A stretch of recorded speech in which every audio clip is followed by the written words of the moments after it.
Assalamualaikum warahmatullahi wabarakatuh. Kembali lagi bersama saya Muhammad Fiko Dharma Pasya dengan NIM 2008654. Jadi, pada pertemuan kali ini saya akan melanjutkan mengenai materi yang telah dibahas pada pertemuan sebelumnya, di mana pada pertemuan sebelumnya saya telah menjelaskan apa itu pengertian kondisi fisik dalam olahraga senam, status kondisi fisik, dan juga kondisi fisik umum dalam olahraga senam dasar. Jadi di pertemuan kali ini saya akan menjelaskan mengenai kondisi fisik khusus pada olahraga senam. Jadi, kemampuan fisik adalah kemampuan untuk memfungsikan organ-organ tubuh dalam melaksanakan aktivitas fisik. Kemampuan fisik sangat penting untuk mendukung dan mengembangkan aktivitas fisikomotor. Kondisi fisik dalam olahraga senam terbagi menjadi dua, yaitu kondisi fisik umum dan juga kondisi fisik khusus. Pada kondisi fisik umum meliputi kekuatan dan juga kelenturan, sedangkan pada kondisi fisik khusus meliputi daya ledak otot lengan dan juga daya ledak otot tungkai. Baiklah, sebelum saya menjelaskan mengenai apakah itu kondisi fisik khusus dalam olahraga senam dasar, ada baiknya kita mengenali terlebih dahulu apakah itu daya ledak.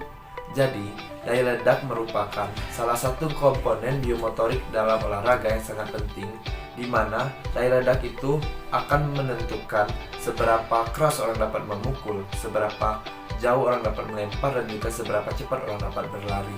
Perlu kita ketahui bersama, daya ledak otot sangat dipengaruhi oleh volume otot. Daya ledak otot dapat terjadi dikarenakan segmen otot, sendi, dan juga susunan saraf pusat. Daya ledak otot lengan dapat diperoleh berdasarkan kerja kelompok serat otot untuk menahan beban yang diangkatnya. Daya ledak otot lengan dapat terjadi akibat saling memendek dan memanjangnya otot lengan atas dan juga lengan bawah yang didukung oleh dorongan otot lengan dengan kecepatan kekuatan maksimum.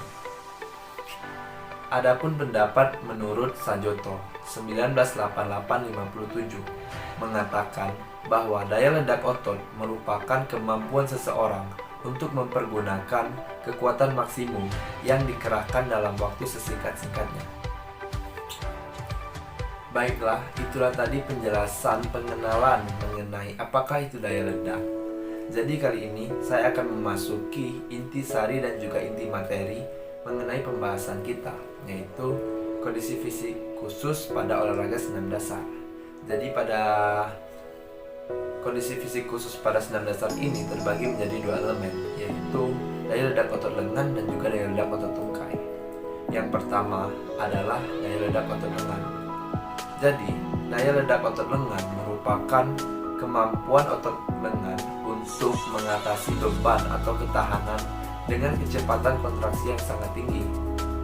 Daya ledak otot lengan merupakan gabungan dari dua kemampuan, yaitu daya ledak dan juga kecepatan, di mana keduanya dikerahkan secara maksimum dalam waktu yang cepat.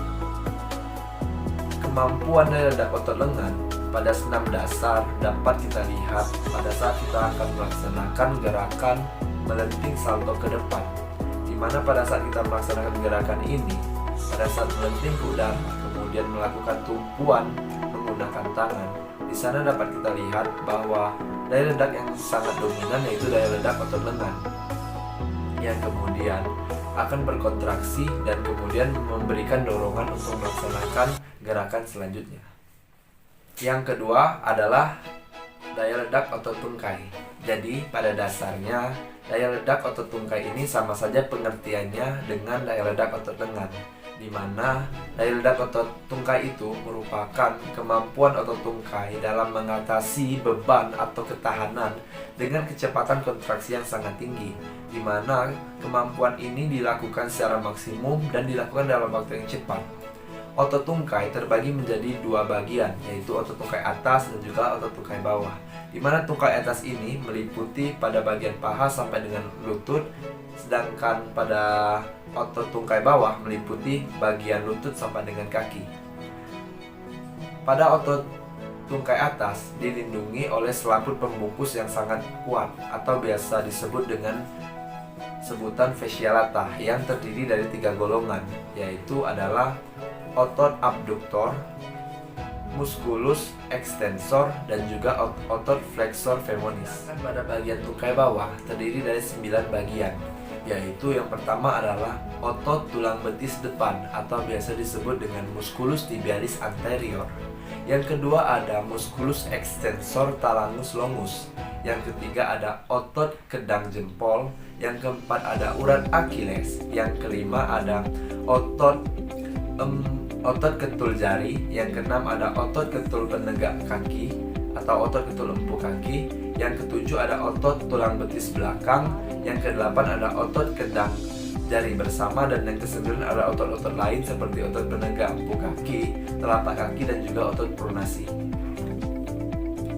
Baiklah, itulah tadi penjelasan yang dapat saya sampaikan mengenai materi pada hari ini, yaitu tentang pengertian kondisi fisik khusus pada olahraga senam, di mana kondisi fisik khusus ini meliputi daya ledak otot lengan dan juga daya ledak otot tungkai. Itu saja yang dapat saya sampaikan. Sekian dan terima kasih. Apabila ada kesalahan saya mohon maaf. Wassalamualaikum warahmatullahi wabarakatuh.